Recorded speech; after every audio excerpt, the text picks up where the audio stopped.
Hello, ladies and gentlemen. Okay, let's see what the Israelites are up to today. So think back. They have been wandering for years, my friends, years and years and years. And they, you know how like God was leading them with he was in the fire and he was in the cloud. And they would take their tabernacle with them to go worship. So God was leading them again, and they kind of came near to where the Canaanite king was. And he found out that they were there, like this giant group of Israelites. They can kind of, people can see them from a long way away. So that king, the Canaanite king, he went out with all of his soldiers and attacked the Israelites. And he was capturing some of them. So the Israelites cried out to the Lord. They told Moses. They said, Moses, please, please, please ask God to deliver us from the Canaanites, from the Canaanite king. So then they said, they made a promise with that. They said, please deliver us from the king. Let us win this battle, and we will destroy their cities. We won't keep any of their idols. We won't do any of that. We'll just destroy the cities. Because the Canaanite king, he was not a follower of God. He wanted nothing to do with him. He wanted people to worship his idols. So the Israelites did that. God said, okay, I've heard my people's plea. I'm going to rescue them. So they fulfilled their part. They won the battle. They destroyed the cities, and they were on their way. It wasn't time yet for them to go into the land of Canaan, this promised land that God had told them that they were going to be able to go to. It just wasn't time. God had some more things in mind that he wanted them to do. Okay, so guess what? The Lord did such a wonderful thing and delivered them from this Canaanite king. And so then they were moving on, and they got grumpy again. They were complaining to Moses. They said, Moses, why did you take us out of Egypt just to die? We don't have any water, and this food is gross that we're eating. We want bread.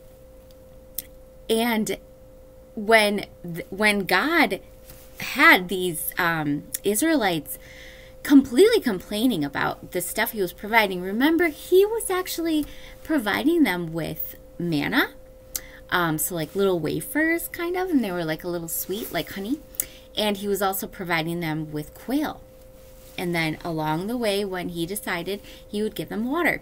So, but they didn't care about that. They just wanted different things.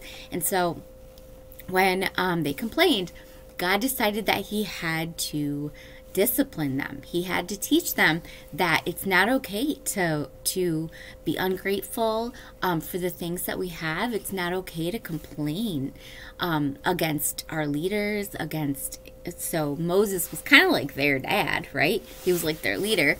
So it's not okay to complain against our parents, all that. So what the Lord did is he sent venomous snakes into the wilderness all around where they were camping. And venomous means that they were poisonous. So if they bit an Israelite, the Israelite would die. And so that's what started to happen. All these snakes came into their camp, and they started biting the Israelites, and many of them died. And so the Israelites realized, well, this is happening because we sinned by complaining against Moses and against God. So they ran and found Moses, and they said, please, Moses, will you ask God to take these snakes away? Please. So Moses prayed for the people. And let's take a second here and be really, man, Moses is awesome. Because, yeah, he was definitely a sinner. He made big mistakes. But these people were being mean to him by complaining. And then when they asked for help, and they asked that God would pray for them, Moses had forgiven them, and he said, yeah, I'm going to pray for them. Man, that's awesome. I want to be like Moses. And then, of course, what do you think God did when they asked for deliverance from these venomous snakes, these scary snakes? God said he would deliver them.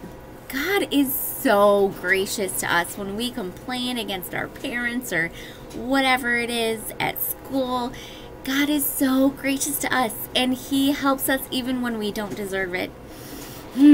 So here's what he did. It was a very interesting plan. He told Moses, all right, Moses, I want you to get a pole, and I want you to form a snake, and I want you to put that snake on the pole.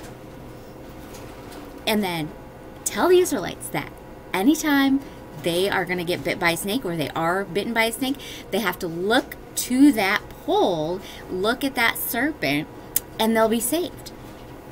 So Moses did just that.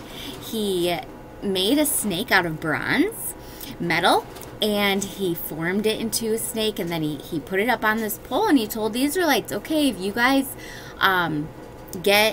encounter a snake and it's going to bite you, or if it does bite you, just look at this snake on this pole and you will live.